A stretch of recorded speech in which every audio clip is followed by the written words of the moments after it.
The starship Horizon drifted silently in Earth's orbit as Captain Taho Kim observed the alien vessel approaching their position. It was massive, at least 3 times the size of Earth's largest spacecraft, and adorned with symbols he couldn't begin to comprehend. "They're hailing us, Captain," Lieutenant Ju Park announced, her fingers hovering over the communications console.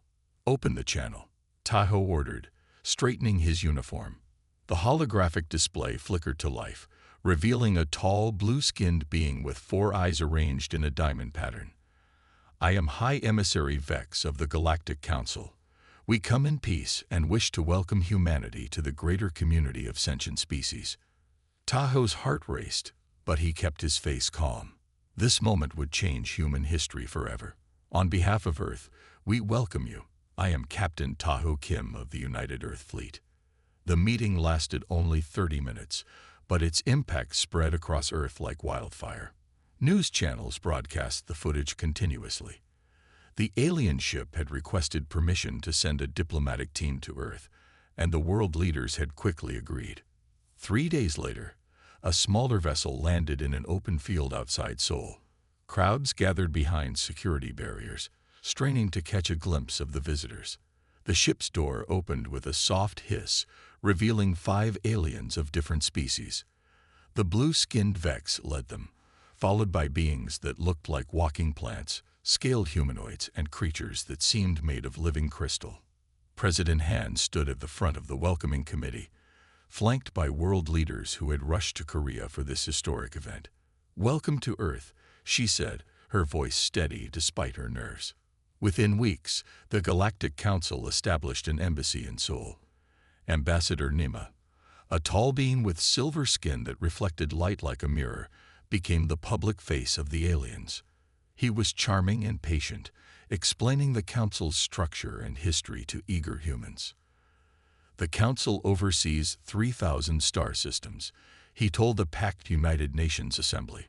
"Earth will benefit greatly as a protectorate world. We will share medical advances that will end disease, energy technology that will solve your climate crisis, and eventually faster-than-light travel." The promises sounded too good to be true. And to Colonel Huckley of Earth's United Defense Force, that was exactly the problem. "They're too eager to help us," he told his small team of analysts gathered in a secure underground room. "Something doesn't add up." His protege, Major Gina Kang, nodded grimly. "I've been studying their public statements. There are inconsistencies when they talk about other protectorate planets." "Show me," Huck said, leaning forward. Gina pulled up a series of video clips on the large screen. "Here, Ambassador Nima mentions how the planet Talaris has flourished under Council protection for 300 years. But in this later interview, he says they only contacted Talaris 50 years ago." "Could be a translation error," suggested Captain Sunwoo, another team member. "I thought so too," Gina replied. "But I found 27 similar contradictions. And there's more." She pulled up images of Council ships orbiting Earth. Their vessels have mining equipment, far more than would be needed for scientific research. Hyuk rubbed his chin thoughtfully. "What about the database they shared with us? Any clues there?" "It's heavily edited," said Lieutenant Chuno, their computer specialist. "I've been comparing different versions given to different Earth nations. They're not identical. They're hiding something." The room fell silent as the implications sank in. "We need to prepare," Huck finally said, quietly, without alerting them. Over the next month, Huck's team grew as more military analysts noticed the same problems. They worked in secret, using secure channels, and meeting in places the aliens wouldn't monitor. Meanwhile, Earth's governments eagerly signed treaties with the Council. New alien technologies began appearing. Medical devices that could heal injuries overnight, energy systems that produced clean power. But Gina discovered something troubling during a diplomatic reception. She overheard 2 aliens speaking in what they thought was a private corner. "How long until extraction begins?" one asked. "After the defense systems are fully mapped," the other replied. Another 6 months at most. This planet is surprisingly rich in rare elements. Gina reported this to Huck immediately. That night, they presented their findings to General Minho, head of the Defense Force. "If you're right, we're facing a potential invasion," the general said gravely. "With respect, sir, I believe it's worse," Huck replied. "I think they plan to strip our planet of resources. We're not facing soldiers. We are facing miners who want our world, not our people." The general nodded slowly. "What do you propose?" "Project Ghost," Huck said, sliding a tablet across the desk. "A defense system the aliens won't see coming." As General Minho read the proposal, his eyes widened. "This is ambitious." "It's necessary," Gina added. "And we need to start now, before they realize we suspect them." Outside, the alien embassy glowed with beautiful lights as another celebration took place.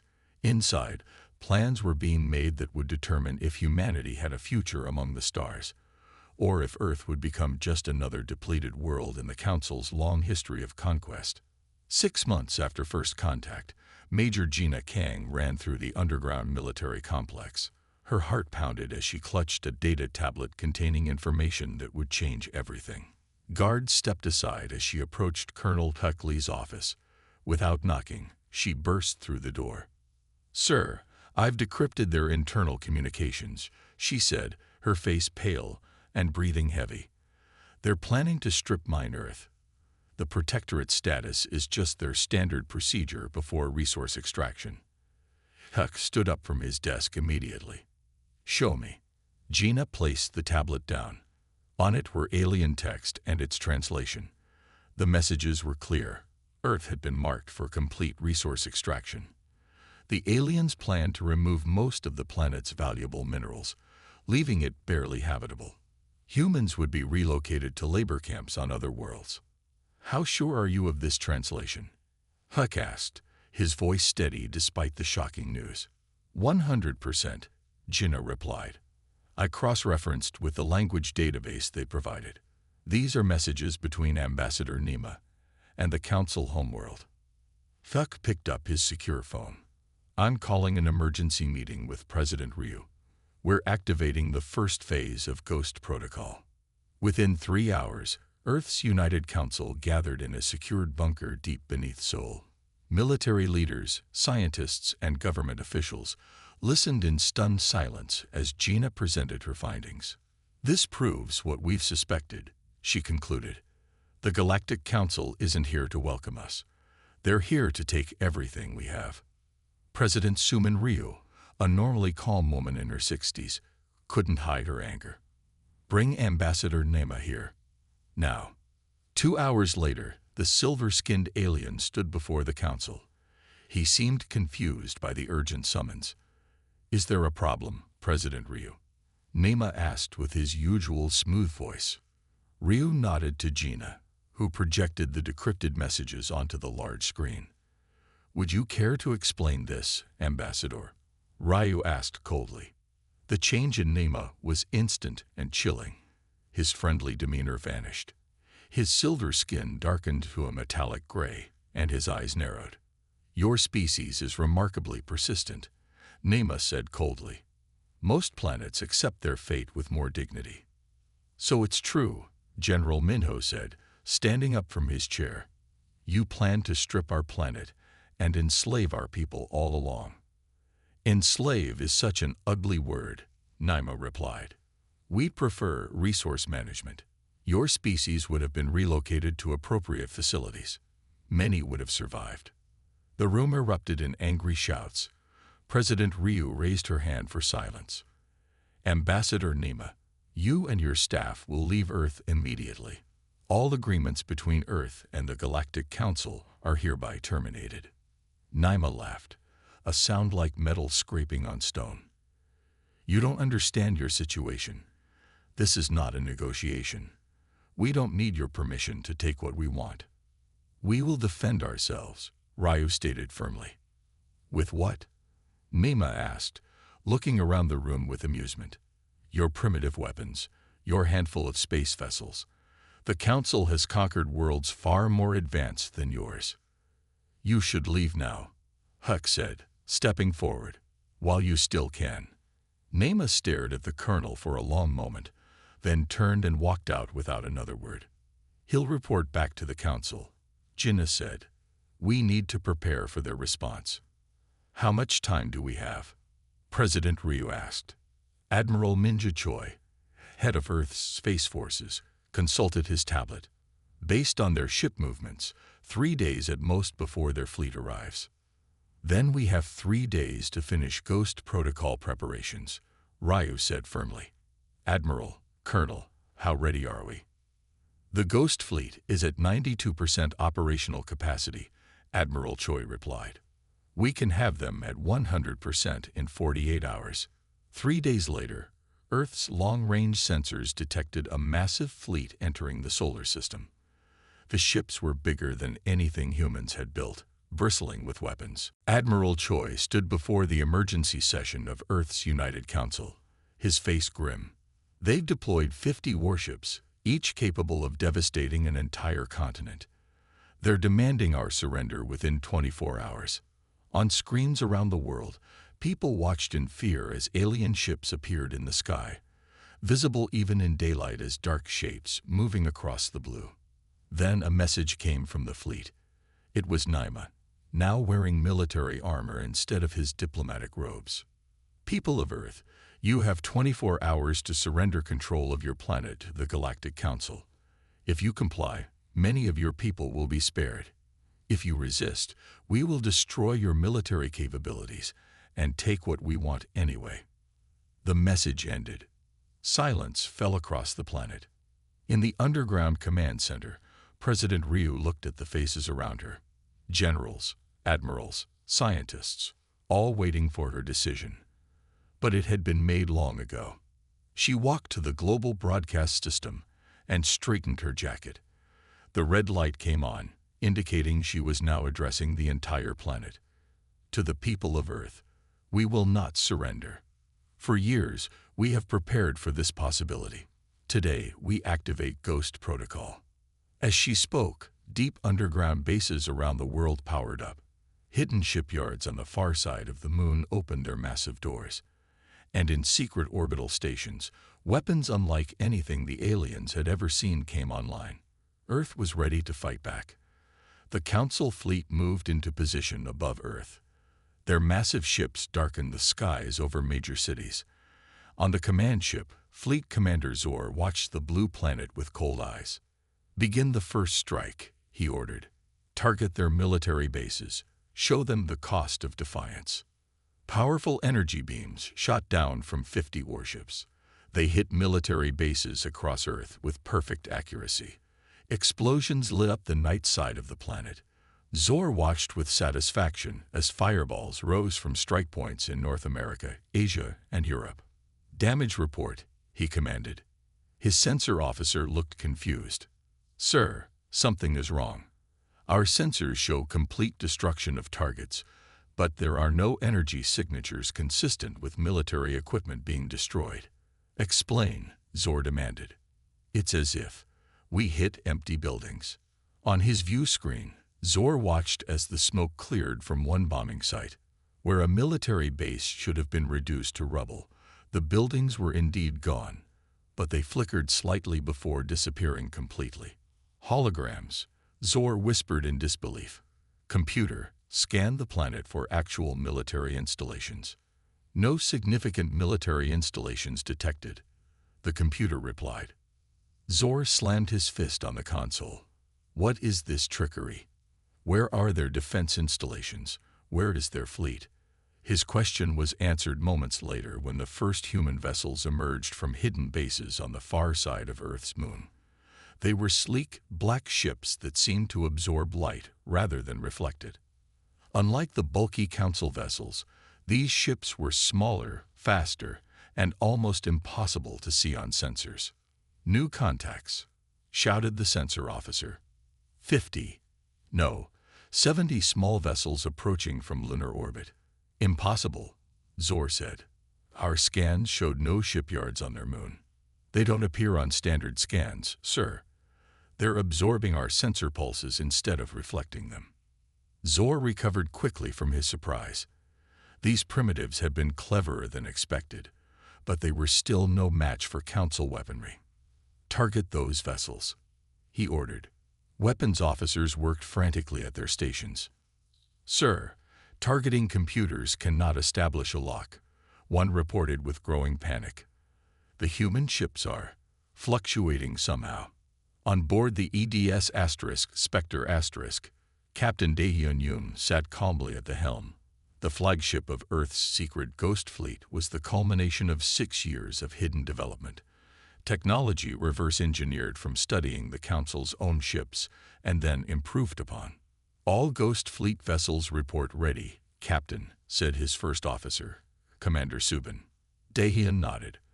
"All vessels, initiate phase shift on my mark." He paused, looking at the massive alien ships that had come to destroy his world. 3, 2, 1, mark. Throughout the Ghost Fleet, pilots activated the phase drive technology. The human ships, built with technology developed in absolute secrecy, shimmered and partially disappeared from normal spacetime, becoming translucent silhouettes. They now existed partly in a parallel dimension, making them nearly impossible to target or damage with conventional weapons. "Phase shift stable at 40%, reported the engineering officer. "We can maintain this state for 18 minutes before requiring recharge." "That's all we need," Daehyun said calmly. "Weapons officer, target the Council flagship's propulsion systems." "Target acquired." "Sir." "Fire." From the Spectre and 70 other Ghost Fleet vessels, new weapons fired, specialized projectiles designed to exist in both dimensions simultaneously. They passed through the Council ship shields as if they weren't there, then solidified upon impact with the hulls. On the Council flagship, alarms screamed as explosions ripped through engineering decks. "What's happening?" Zor shouted over the noise. "How are they penetrating our shields?" "Unknown, sir. Their weapons are. I've never seen anything like this." More explosions rocked the ship. Through the view screen, Zor watched in horror as 3 Council cruisers erupted in flames. The human ships were barely visible, translucent shadows moving through his fleet, firing weapons that couldn't be stopped. "They're using some kind of phase technology," his science officer said in awe. "They're partially shifted into another dimension." "That's impossible," Zor snarled. "Even the Council hasn't perfected phase technology." "Sir, we've lost 12 ships already. 3 more are reporting critical damage." In the first hour of battle, the Council fleet suffered devastating losses. Their superior numbers and firepower meant nothing against an enemy they couldn't properly target. The Ghost Fleet moved through their formation like actual ghosts, striking with perfect precision before fading away. On the Spectre Daehyun watched the battle displays with grim satisfaction. The Ghost Protocol, the secret plan developed after first contact, was working better than anyone had hoped. "Captain," Commander Subin reported, "Council vessels are beginning to retreat." "Do not pursue beyond lunar orbit," Daehyun ordered. "Let them run." He turned his gaze toward Earth, beautiful and blue below them. They had won the first battle, but the war was just beginning. The Council would return with more ships, new tactics. But now they knew that humans weren't the easy prey they had expected. "Send word to Earth Command," Daehyun said. "Phase 1 of Ghost Protocol complete. Preparing for Phase 2. As the Council ships fled toward the outer solar system, the Ghost Fleet regrouped around Earth's moon, nearly invisible to sensors, but very real in their determination to protect their home. On the bridge of the Spectre Captain Daehyun Yoon studied the tactical display as the surviving Council ships fled Earth orbit. The massive alien vessels, once so threatening, now moved away like wounded animals. "They're retreating to regroup," reported Lieutenant Yoonji Ba from her tactical station. Her fingers moved quickly over the control panel as she tracked the enemy's movement. "They appear to be heading toward Jupiter's orbit." Captain Daehyun nodded. "They'll be back with reinforcements." We need to take the fight to them. Sir, Commander Subin questioned. Our orders were to defend Earth. The best defense is a strong offense, Dahyun replied. If we wait here, they'll study our tactics and return better prepared. He stood up, addressing the entire bridge crew. We hurt them. Now they know we can fight, but we need to show them we can hunt. He opened a channel to all Ghost Fleet vessels. This is Captain Yoon. Prepare for long-range deployment. We're going after them. Within hours, the Ghost Fleet was moving through the solar system at speeds that would have been impossible 6 months earlier. The phase drive technology not only allowed them to partially shift dimensions, but also reduced the effects of inertia, letting them accelerate faster than any conventional engine. As they approached Jupiter, sensors detected the Council ships orbiting the gas giant's moon Callisto. The aliens had established a temporary base there, using the moon's resources to repair their damaged vessels. They've set up defensive positions, Yonji reported. Sensor arrays all around Callisto. They'll see us coming. No, they won't, Dahyun said with a small smile.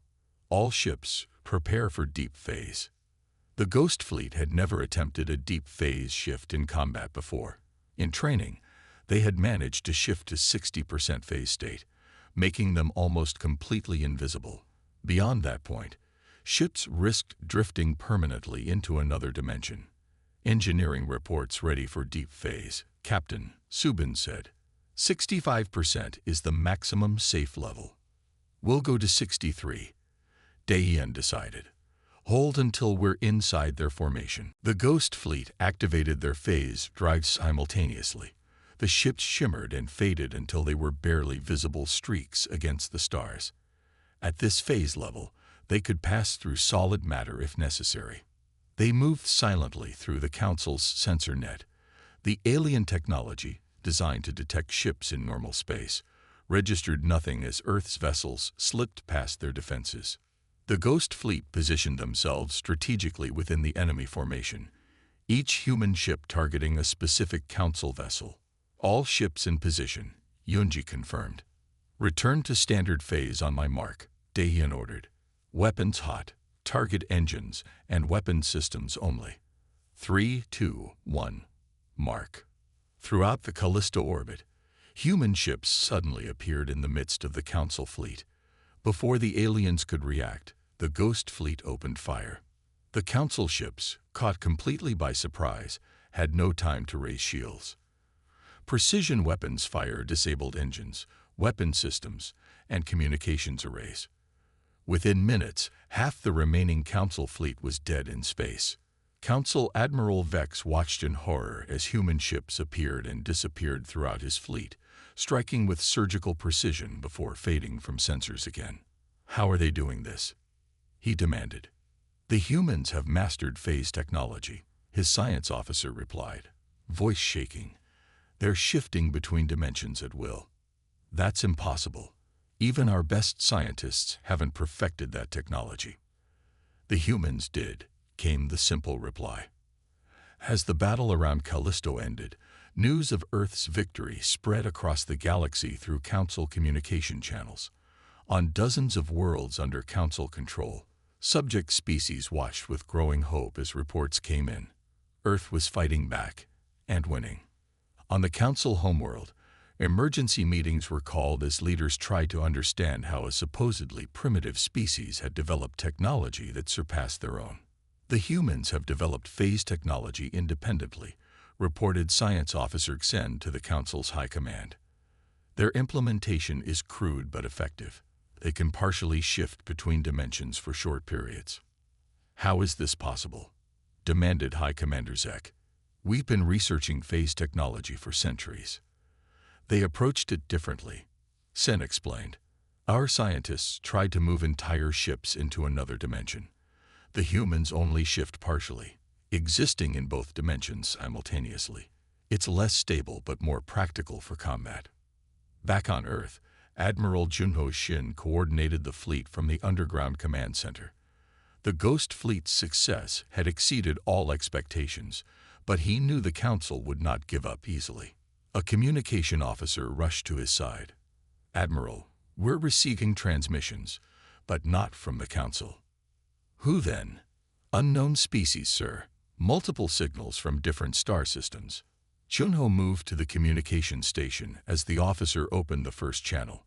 A reptilian face appeared on screen, speaking in accented but clear Earth language. "This is Captain Krell of the Terrani Resistance. We've been fighting the Council for decades. Your ghost fleet has given us hope. How can we help?" More messages followed, from the Lorian Collective, the Vex Confederation, and a dozen other species. All had suffered under Council rule. All were now reaching out to Earth. Chunho smiled as he realized what was happening. Earth wasn't fighting alone anymore. The Ghost Fleet hadn't just defended their planet. They had ignited a galactic revolution. "Send word to Captain Yoon," he ordered. "Tell him to return to Earth. We need to prepare for our new allies." The battle for Earth lasted 3 months. What had begun as a simple invasion became the greatest challenge the Galactic Council had ever faced. Their mighty warships, once feared throughout the galaxy, fell one by one to the Ghost Fleet's hit-and-run attacks. After losing over 200 ships, the Council's remaining forces retreated beyond Neptune. Their once proud fleet was now reduced to a handful of damaged vessels. For the first time in their 1,000-year history, the Council sent a message of surrender. "We request immediate cessation of hostilities." The message read, "We are prepared to recognize Earth's independence and sovereignty." In the command center beneath Seoul, President Ryu read the message aloud to her advisors. The room, which had seen so many tense moments during a conflict, fell silent. "They're beaten," Admiral Chunho said finally. "But we can't trust them." Colonel Hook nodded in agreement. This could be a trap. Major Gina, who had first discovered their plans, stepped forward. "Our intelligence from other species suggests this is genuine. The Council has never been defeated before. They don't know how to handle it." President Ryu considered this. "We will agree to negotiations, but not on Earth or any Council world." She looked at the map of the solar system. Mars, neutral ground. 1 month later, the Mars Peace Station was completed, a massive structure built into Olympus Mons, the largest volcano in the solar system. Inside its main chamber, representatives from 27 formerly subjugated species gathered with Earth's delegation. Ambassador Uniquan, once a history professor before the alien contact, led Earth's diplomatic team. She stood now before the assembled representatives, human and alien alike. The chamber was designed to accommodate beings of all sizes and environmental needs. Some breathed methane from special masks, others floated in water tanks. Yet all were united by their desire for freedom. The old council ruled through fear and technology. Yuna addressed the assembly, her voice calm but firm. Their empire was built on the resources stolen from worlds like ours. Their power came from keeping knowledge from those they conquered. She gestured to the gathered representatives. Our alliance will be built on mutual respect and the right of all species to determine their own destiny. No world will be forced to join. No species will be valued above others. From the former council members section, High Commander Zek spoke. "You have defeated us in battle, but you are still young as a species. The galaxy is dangerous. There are threats you do not understand." "Then help us understand," Yuna replied. "Not as masters, but as partners. Your experience is valuable, but no longer will it be used to control others." As the negotiations continued inside, Captain Daehyun Yoon, now Admiral of the expanded Ghost Fleet, stood on an observation platform overlooking the Martian landscape. Beside him stood Kalor, a former council commander who had defected during the final battles. Below them, ships from a dozen worlds practiced formation flying. The distinctive shimmer of phase technology rippled across their hulls as Earth's pilots taught their alien counterparts the technology that had changed the balance of power in the galaxy. "Your people learned quickly," Daehyun observed as a Terrani vessel successfully completed its first phase shift. "We always could," Kilo replied. His insect-like features were difficult for humans to read, but his voice carried a note of regret. The Council never allowed us to develop our own technology. They kept the best advances for themselves. That was their mistake, Dahian said. They called us primitive because our technology wasn't as advanced. But in trying to solve problems with limited resources, we found solutions they had overlooked. Kalor turned his multifaceted eyes toward the human. The phase technology. Our scientists spent centuries trying to perfect it. Because they were trying to move entirely into another dimension, Dahian explained. We couldn't do that. So we found a middle ground, existing in both dimensions at once. They called us primitive, Dahian continued, watching as more ships practiced the phase shift maneuver. But sometimes the simplest perspective sees what the complex overlooks. 6 months after the peace conference, the new Galactic Alliance had replaced the old Council. Earth, once considered a backwater planet, now stood at its center. The Ghost Fleet, expanded with ships from 24 worlds, patrolled the galaxy, protecting free planets from any who would try to establish a new empire. In distant star systems, former Council loyalists whispered stories about Earth's ships that could appear out of nowhere, strike, and vanish again. The Ghost Fleet became a legend, vessels that could not be tracked or targeted, crewed by the humans who had turned their supposed weakness into unprecedented strength. On the outer edges of the galaxy, would-be conquerors abandoned plans of expansion when they learned their targets were protected by Earth. The nightmare of facing ships that could attack from impossible angles, crews that had defeated the mighty Council, kept peace better than any treaty. And on Earth itself, humans looked to the stars not with fear, but with pride. They had not only saved their world, but had freed countless others. The Ghost Fleet, born from necessity and ingenuity, had become the shield that protected a new coalition of free worlds. The end.